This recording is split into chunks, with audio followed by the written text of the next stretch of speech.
Now, ladies and gentlemen, day after tomorrow, we celebrate the birthday of the 16th President of the United States, Abraham Lincoln. You'll hear a great deal about him in the next day or two, but tonight we should like to remind you of the simple human side of this character. And so Maxwell House presents a scene from the MGM picture all you listeners helped to name a few weeks ago, of Human Heart. You remember that the story dealt with a country preacher and his family, principally the son, Jason, played by Jimmy Stewart. And you may remember that all through the story, Jason grew farther and farther away from the parents who had sacrificed so much for his career. Finally, while he is serving brilliantly as a medical officer in the Union Army, he is suddenly summoned to Washington by President Lincoln, played in the picture and in tonight's program by John Carradine. Jason, Jimmy Stewart, hurries to the Capitol, expecting a decoration for his work. He is ushered into the President's simply furnished office.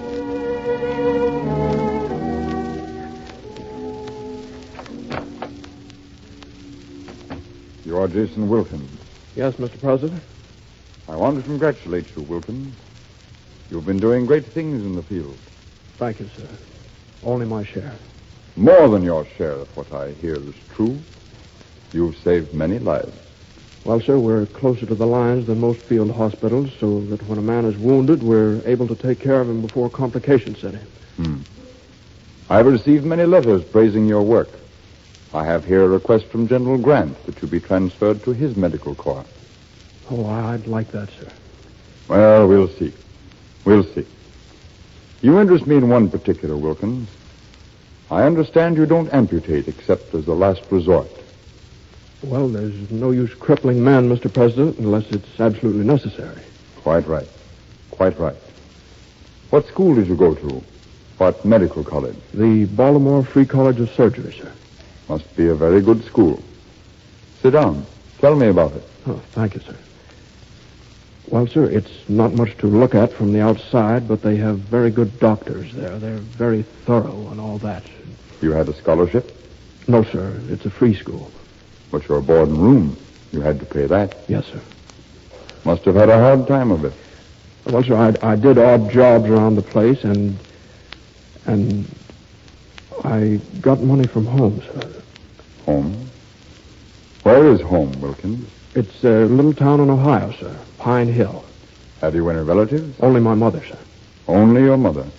No brothers or sisters? No, sir. An only son, eh? And your mother, is she well off? No, sir. She's very poor, especially after my father died 6 years ago. But she managed to help you. Yes, sir. She raised the money by selling things. Things? What sort of things? Well, they're old things she didn't need, sir. What were they? I like to know about such things. Well, sir, as I remember, there was grandfather's watch and an old silver teapot, or silver spoons, a hat box, the St. Bartholomew candlesticks. They were old things, sir, not good for anything. How is your mother, Wilkins? In good health? Yes, sir. Is she? Why, I don't know, sir. You don't know? Why not? Well, to tell you the truth, sir, I've neglected to write. But surely she writes to you. I don't think she knows where I am. What's the matter with your mother, Wilkins? No good, like most mothers? She is good, sir. She must be a pretty poor sort. Else why have you dropped her like a hot stone? She must have done something terrible to you, Wilkins. What was it? I'll tell you what she did. She carried you around in her arms, more steps than you could ever count. She nursed you, covered you at night, prayed for you, cooked, washed, sewed for you, tried to teach you right from wrong. That's what she did, Wilkins. And you repay her for that with what? Silence. Silence for 2 long years. But I've been fighting the wars. Hasn't she? Hasn't every mother and wife and sweetheart been doing the same thing? But, Mr. Hear me, President... Wilkins. For 2 long years, your mother's heart has been torn with the thought that you might be lying wounded and dying on some battlefield. Now she's given up. She thinks you're dead. A letter from you would have saved her that. You've talked to her, sir? She wrote to me. Asked me to find your grave. She wants to see it. Put flowers on it.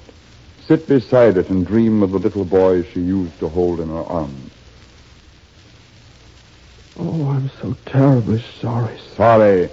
She sold her household treasures one by one for you. Old things, you say, not good for anything. Oh, you ungrateful fool. Listen to me, boy. There's no finer quality in the world than gratitude. And there's nothing a man can have in his heart so mean, so low ingratitude. Even a dog appreciates a kindness, never forgets a soft word or a bone. The noblest holiday in the world is Thanksgiving. And next to the Creator himself, nobody deserves that holiday as much as Mother. Wilkins, sit down at my desk. The desk? Yes, sir. Here's some paper. Now, write a letter to your mother. Tell her what an ungrateful wretch you've been and how sorry you are for it. Tell her you'll write often. And keep that promise, Wilkins. From this time forward, you'll write her a letter every week. Do you understand me? If you fail, I'll have you court-martialed.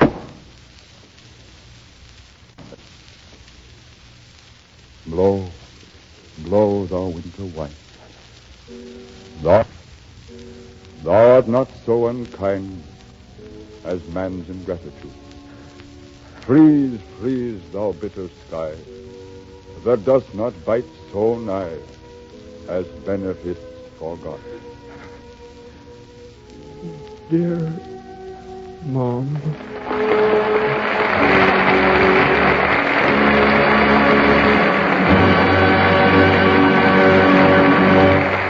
Stewart, John Carradine, that's a wonderful scene. If I may say so, I think you played it beautifully. Thank you.